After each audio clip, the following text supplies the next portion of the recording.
moi namona te moto asala lokola yo oyo asala nyonso tomonaka na mokili oyo azali te akozala te bordele yo yamba masanzoli toye kobonzela yo papa na biso umela nzambe malamu mosantu umela lipata na nkembo umela yo bongi na nkembo kola bilaka tone tolio umela umela yo tsekali nzambe nekela nekeke yo tsekala nzambe yesu umela yo tsekali nzambe nekela nekeke yo tsekala nzambe oh yesu umela yo tsekali nzambe nekela nekeke yo tsekala nzambe mosantu umela yo tsekali nzambe yesu mosantu umela na bokonzi na yo na ngwende na yo mokonzi bikolo nyonso ayesu nanga ochange identité teo masiya umela nzambo na bomoi nanga namona te moto lokola yo ozali kaka yo moko yesu masiya nzambe na bomo papa yango masantu nyonso bayemba otikala nzambe umela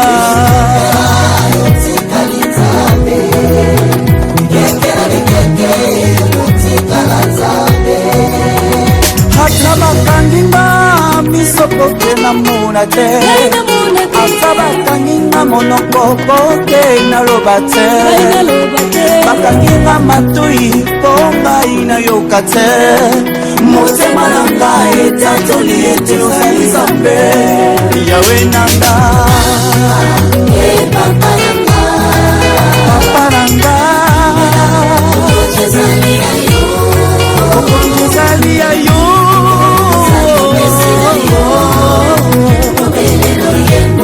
ya mitema na biso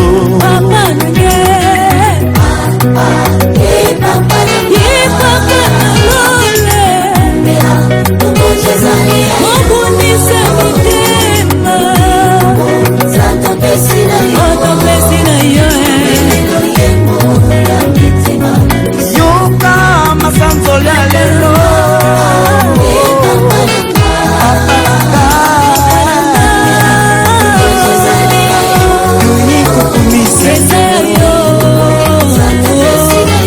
yamba masanzoli tema na biso oh papa nanga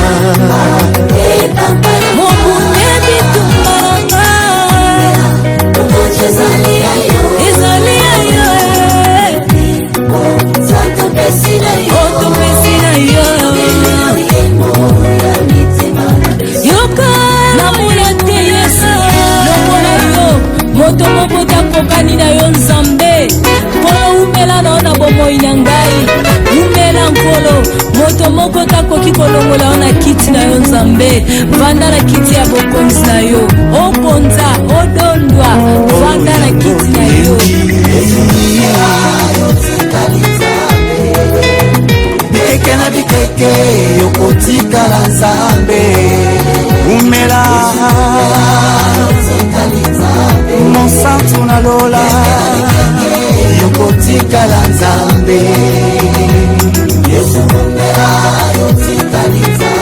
mokonzi monene lokola yo amoralize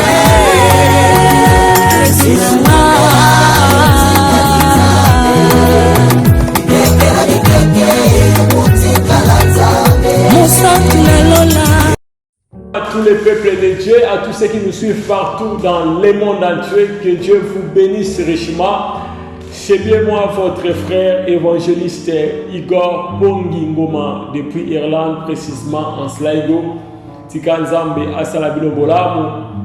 Et je ne peux pas commencer mon message sans pourtant remercier l'homme de Dieu, le révérend pasteur Olivier Mutombo de la communauté chrétienne Mystère du Rocher, pour la marque de confiance. Zamba Salabilo Bolamu, Pimbo Tenangana, éminent serviteur de Dieu, Nyonso Bazo Kamba Biso, Topé Babadek na Biso Séminaire et assire le baptême. Zamba Sala Biso Bolamu, Penzamba Pambola, papa, maman, Okozwali Bakwa Malamu ya Kolandangai, Nzambe wana akanisela yo. Bien aimé, Tozolo Bela, na séminaire na Biso sur le baptême. Le baptême, salimine na Nzambe déjà, babandaki déjà, démarraki train. Et le lot par la grâce de Dieu, biso peut kokoba kaka, kobakisa moko tope mibale, ya ba o batata na biso, babandaki tope déjà, bazo sala, mosala ya tata, Nzambe ya lola azwa lokumu. Bien aimé, le lot par la grâce de Dieu, tokolobela sur le baptême chrétien. Le baptême chrétien, tokotanga na Actes chapitre 2 verset 41 et puis tokotanga lisusu na Marc 16:16. Totangi tobandi na Actes chapitre 2 verset 41. Papa zwa Bible na yo, maman zwa Bible na yo, totangi. La Bible dit ceci. Nabandi na 40. La Bible dit, et par plusieurs autres paroles, il conjure et les exhortait, disant, sauve-nous de cette génération perverse. 41. Ceux qui acceptèrent sa parole furent baptisés. Et en ces jours-là, le nombre de disciples s'augmentant d'environ 3000 âmes. 3000 âmes. Alléluia. Marc chapitre 16, verset 16, la Bible dit, celui qui croira et qui sera baptisé sera sauvé. Mais celui qui ne croira pas sera condamné. Tout le monde est libre. Dieu d'Abraham, Dieu d'Isaac. Tu es le même hier, aujourd'hui et éternellement. Seigneur Tout-Puissant, totiki moma ona maboko na yo. Tika molimo mo santunde alobela biso.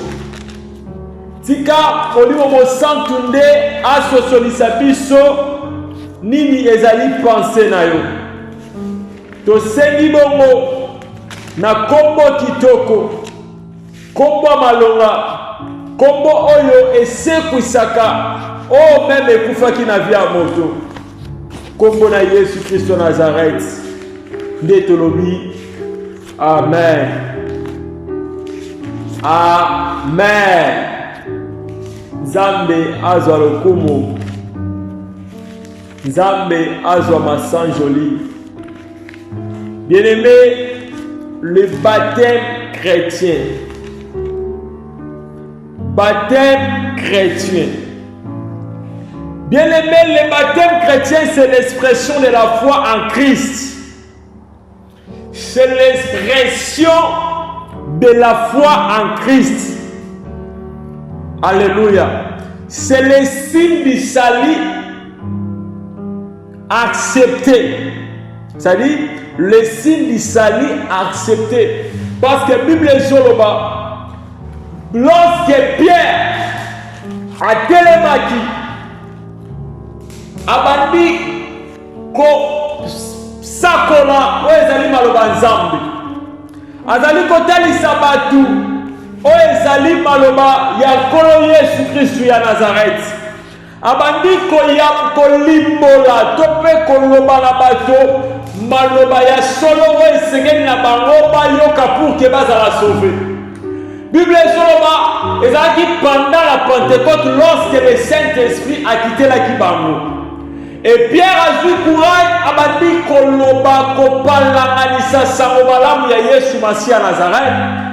Bible zoloba pendant que Pierre a zoloba, pendant que Pierre a zo prêché, a zo talisa bayo bazalaki koyoka maloba ya Yesu Masia Nazareth, maloba oyo ezali solo pe bomoi, maloba oyo esekwisaka oyo kufaki na bomo ya moto, maloba oyo echangeaka nature to pe identité ya bato. Bible zoloba na biso ete baye oyo bayokaki liloba wana, baye oyo bayokaki exhortation oyo Pierre azalaki koloba na bango, eyano na bango ezalaki boye. Baby si Pierre balobi sauve-nous de cette génération perverse. Balobi toza na posa ya kobika, toza na posa ya kolongwa na souffrance ya masumu, toza na posa ya kochanger nationalité, toza na posa ya kolongwa na minyolo ya Satana. Voilà pourquoi bayebisie tomoni danger zoya. En d'autres termes, dans le Bible, tomoni danger zoya, tomoni ete mokiloyo ekoleka, mokiloyo nyonso ekoleka. Yango wana to comprendre génération otozali ezali ya mabe, kasi biso tosengi na yo bikisa biso na génération oyo ya mabe, dans cette génération perverse. Et Bible soloba oyo bayokaki liloba wana, liloba oyo ezwaki place na mitema na bango, Bible soloba acceptaki liloba wana. Voilà pourquoi la caractère Bible bete, ceux qui acceptaient sa parole furent baptisés. Oyo bandimaki, acceptaki liloba oyo Pierre a présentaki bango, oyo ezali kolakisa Yesu Masia Nazareth. Bible soloba bazalaki sauvé. Alléluia. Bazalaki Bible soloba ete acceptaki liloba wana, et puis nombre ya ba Christu ezalaki augmenté na nombre ya 3000 âmes. Voilà pourquoi dans Marc chapitre 16 verset 16, Yemoko Yesu Masia zoloba na ba disciples comme étant une recommandation, comme étant liloba oyo esengeli apesa bango mpona koyebisa bango ete moto nyonso oyo akoyoka maloba oyo Nzambe napesi bino, moto nyonso oyo akoyokela bino to mpe akondima maloba oyo ngai Yesu Masia Nazareth nazotikela bino, Yesu alobi nini? Alobi celui qui croira, premièrement, c'est-à-dire pour être baptisé, la première des choses, il faut croire. Tu ne peux pas aller dans les eaux du baptême sans ton limité. Yesu a dit celui qui croira et qui sera baptisé sera sauvé. Celui qui croira et qui sera baptisé sera sauvé. Voilà pourquoi nalobaki ke le baptême chrétien c'est un signe du salut accepté, c'est-à-dire lobiko batu bandimi, lobiko batu bapesi yango espace, lobiko batu bandimi ekota na vie na bango to pe na bomoi na bango. Voilà pourquoi Yesu a dit oyo akondima akozala sauvé. Alléluia.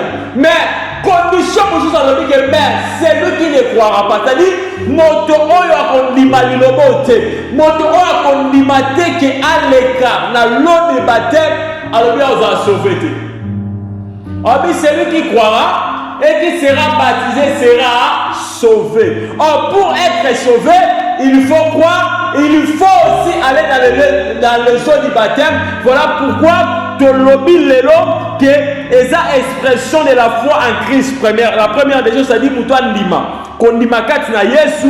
Et puis la deuxième des choses, c'est le signe du salut accepté. C'est-à-dire signe oh ya lobby ko oh muto sali nini andimi muto andimi.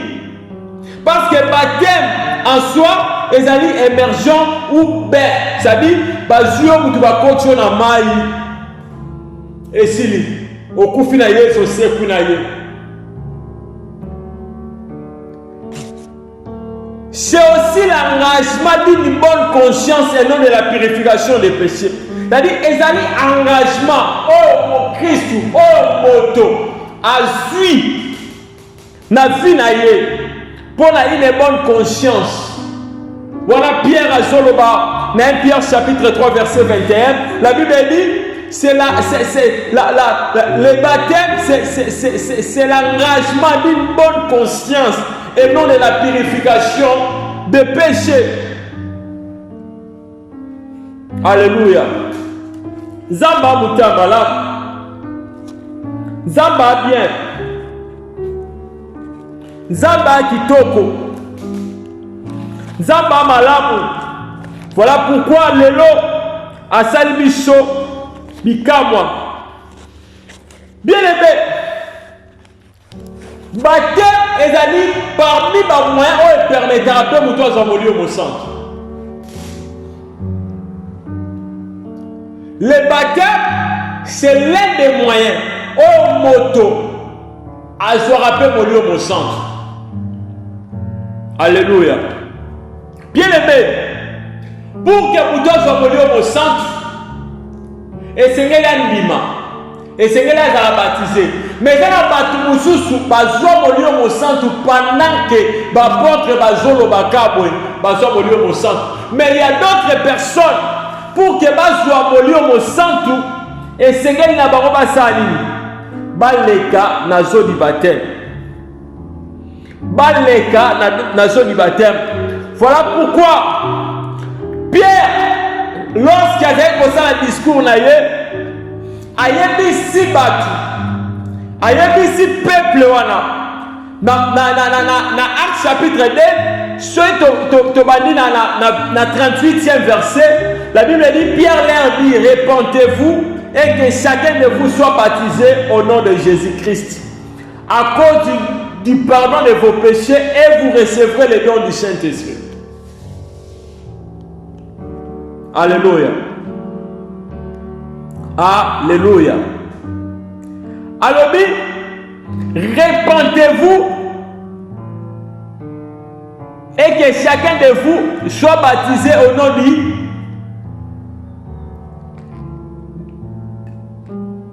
que chacun de vous soit baptisé au nom de Jésus-Christ et vous recevrez le don du Saint-Esprit. Vous recevrez le don du Saint-Esprit. Bien aimé, pour que Moutou a recevoir mon lieu au centre, il y a d'autres personnes et ce n'est pas qui est dans l'eau du baptême. Et ce n'est pas bandima kokota na mai bakufi na nkolo et puis basali nini baseku na yelongo. Alléluia. Et c'est là bango bandima kondima kokufa na Yesu pe kondima kosekwa na ye. Bele soko kufi po seku na nkolo Yesu nde okozala okoyamba oezali molio mo centre. Okoyamba oezali molimo mo centre. Okoyamba oezali molimo ya tata. Okoyamba oezali molimo oyo tata alakisa ya biso. Et quelque part, apôtre Paul azotuna, apôtre Pierre plutôt, azotuna peuple ya Nzambe to pe ba o bazalaki ba pagano, azotuna bango ke est-ce que ezalaki ba disciple à Jean, azotuna bango boy. Alors, avez-vous reçu le Saint-Esprit depuis que vous avez crié? Baby, c'est que tu y a Saint-Esprit. A tout dit bango. Baptême nino bino bosala nini bozwaki. Baby, c'est que baptême ya Jean. Oh Jean abaptisaki batu na baptême ya repentance. C'est ça qui était son message, que sur la repentance. Et Pierre azotuna bango alobi, est-ce que déjà besoin molio mo centre pendant que bino bosali ni bobongola mitema totanga ngo. Acte chapitre 19 na 4e verset, Jean baptisait du baptême de la repentance, disant au peuple de croire en celui qui venait auprès de lui, c'est-à-dire en Christ, en Jésus. Sur ces paroles, il fut baptisé au nom du Seigneur Jésus. Lorsque Paul leur imposait les mains, le Saint-Esprit vint sur eux. C'est-à-dire, c'était Paul. Paul azotuna. Paul, dans Acte chapitre 19, c'est-à-dire dans 2 c'était Pierre, mais dans 19 c'était Paul. Paul azotuna ba chrétien, azotuna bango déjà besoin au lieu au centre. Les baptêmes chrétiens, ils ont permettre, lorsque vous avez alléluia, ils allaient moko ya nzela ya on a que c'est l'un des moyens où ils ont permettre mutu moko azoyo kanga azwa au lieu au centre. Voilà pourquoi Paul a constaté que batu mususu peut-être bazwaki engagement na bazwaki yango kaka bulu yeke to mpe bazwaki yango na façon na bango to mpe na manière na bango. Mais awa Pierre azoloba ke non, c'est un engagement d'une bonne conscience, c'est-à-dire il y a engagement pour mutu azongo ya une bonne conscience. Et ce engagement il y a une bonne conscience, et c'est par là qu'on va recevoir même au lieu au centre. C'est par là que le bon ensemble reçoit. C'est par là qu'on va la sauver. C'est par là qu'on va comprendre en ensemble. Voilà pourquoi, bien aimé, baptême chrétien, c'est un baptême où on va faire ça la combo à Jésus. Voilà pourquoi Pierre a tout na bango. Libat ici nini obino bozwaki. Libat ici nini obino bozwaki. Papa maman yozo kanga. Libat ici nini oyo bapesa yo. Ozo baptême nini. Est-ce ozo baptême chrétien? To ozo baptême bo ya tata songolo to mama songolo. Parce que baptême on ozo ba chrétien, ezali baptême o ezali engagement d'une bonne conscience, ezali engagement au ba na nzambe ya solo o bango ba se décida pour na kolanda Yesu. Parce que Jésus azoloba moto akondima, moto akobatisa ma père ozala sauver. Mais soki yo ozwa engagement wana te, soki yo ozwa makobenga ozwa décision wana te, ya kondimela Yesu pe ya kondima kolanda nzela oyo alandaki, c'est-à-dire le baptême, oza sauvé te. Alléluia. Okozala sauvé te. Okozala sauvé te. Okozala sauvé te. Okozala sauvé te. Bébé pour que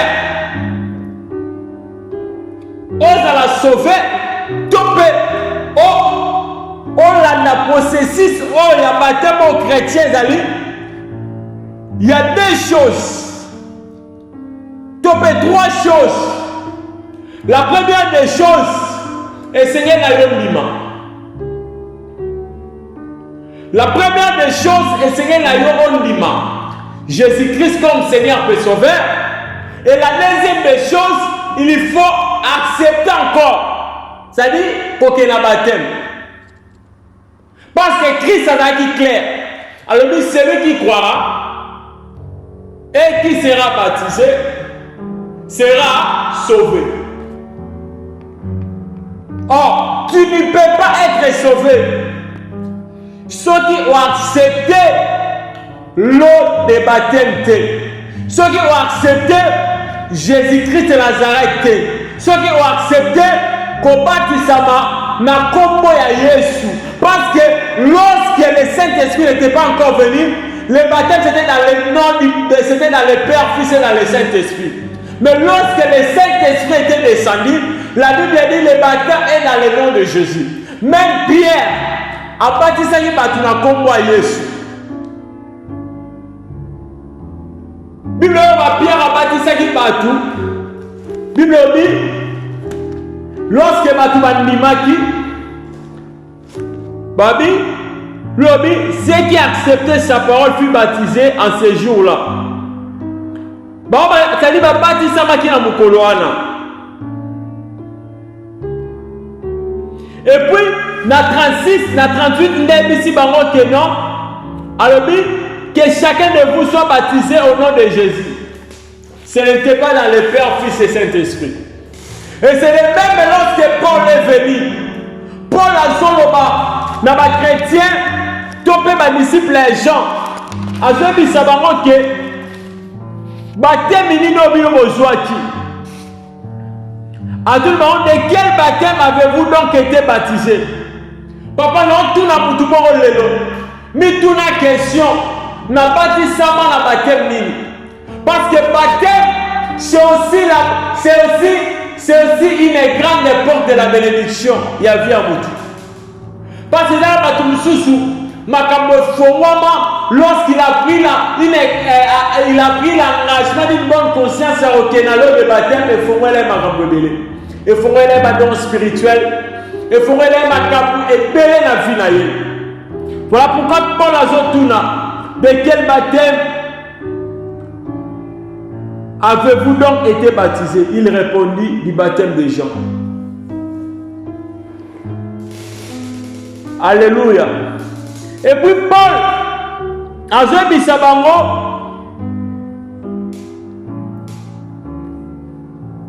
la Bible dit sur ces paroles, il fut baptisé au nom de Jésus-Christ. Mais les baptêmes chrétiens, on a sur le Warabiso Lelo, ce n'est pas dans le Père, Fils et Saint-Esprit. Non! C'est le baptême, on va payer ça en moi Jésus-Christ. C'est-à-dire dans le nom de Jésus. Et il y a aussi une bonne conscience. Il y a quoi accepter Jésus comme étant ton Seigneur, comme étant ton Sauveur, comme étant ton dirigeant personnel. Bien aimé, c'est le moment. Il y a un petit gagnonso. Il y a un pas Yesu Masia Nazareth. Na télé la pierre. Na mukolona télémaki. Alors répentez-vous et que chacun de vous soit baptisé au nom du Seigneur Jésus. Yo moto oyo olingi okoma mo Kristo. Moto oyo poza mo Kristo. Maintenant nous osons engagement d'une bonne conscience te ya kotika nyonso mabe, ya kotika nyonso oyo ezali contraire ya volonté Nzambe, ya kolanda Yesu Masia Nazareth. Mais c'est le moment, il y a kotika ngom, il y a kolanda Yesu, parce que quand na Jésus, il y a la vie, quand na Jésus, il y a la paix, quand na Jésus, il y a tout bien aimé.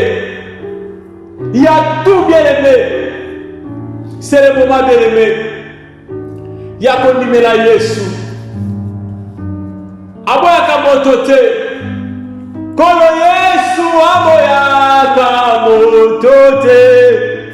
Ata yo salima ndenge nyonso akobenga yo solo ya epai na ye akobongola yo okoma mosantu azali koluka babate na ye babungaki kala na kati ya lopango okozonga delebe yaka ondima peut on a baptisé au Kisama. Jésus a dit, celui qui sera baptisé, celui qui croira et qui sera baptisé sera sauvé, mais celui qui ne croira pas sera condamné.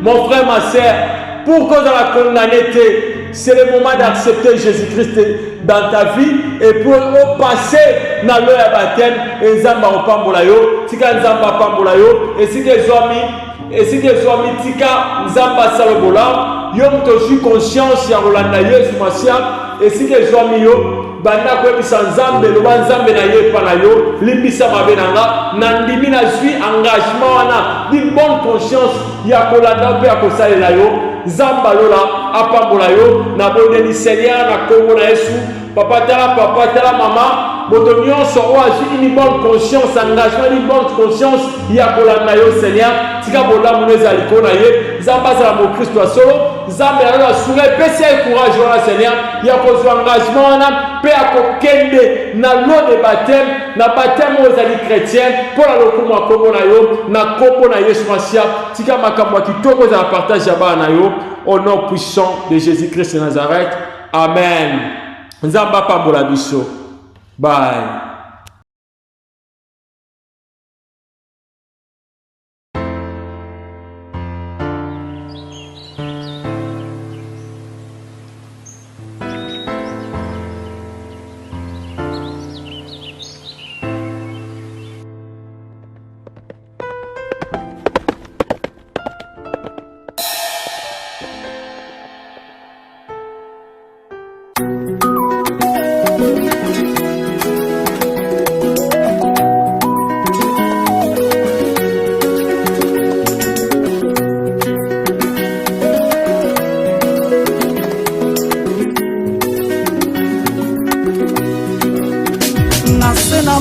Namona te moto asala lokola yo oyo asala nyonso tomonaka na mokili oyo azali te akozala te bordele yo yamba masanzoli toye kobondela yo papa na biso umela nzambe malamu mosantu umela lipata na nkembo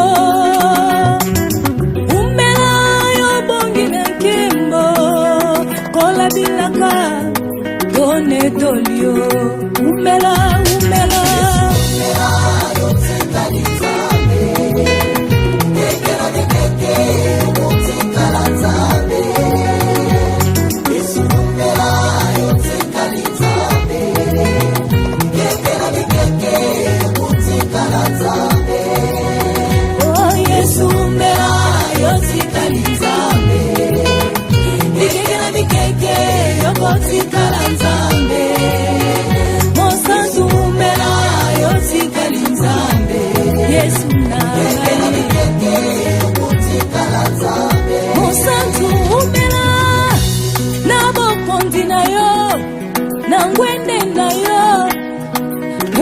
bikolo nyonso a Yesu nanga ochange identité teo masia umela nzambo na bomoi nanga namona te moto lokola yo ozali kaka yo moko Yesu Masia nzambe na momo papa yango masantu nyonso bayemba otikala nzambe umela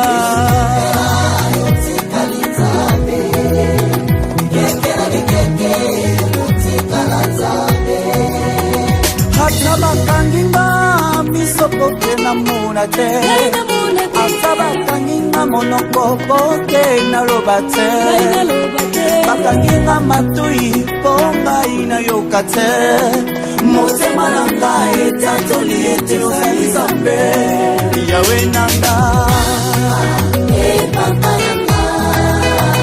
nanga okonjezali ya yo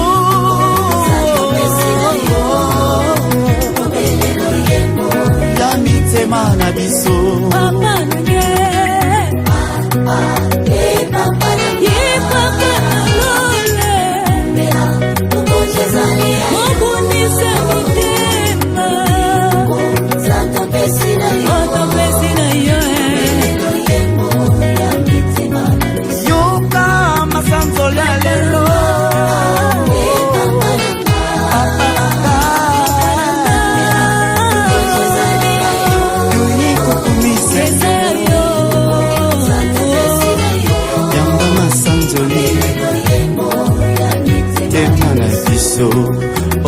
papa nanga mobune bitumba nanga ezali ayo otopesi na yo